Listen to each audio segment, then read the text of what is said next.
Hey friends, if you wish to fix no sound problem in Windows 11, then please watch this video.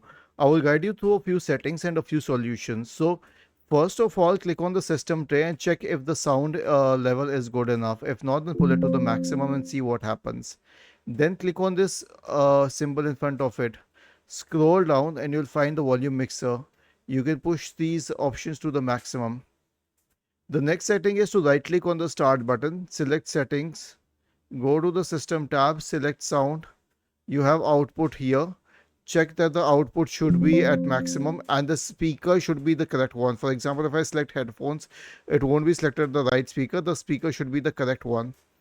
Once this is done, right click on the start button, select settings, go to system, scroll down, troubleshoot, other troubleshooters, and click on run corresponding to the audio troubleshooter. The last solution will be to update the audio drivers. So search for device manager and open device manager.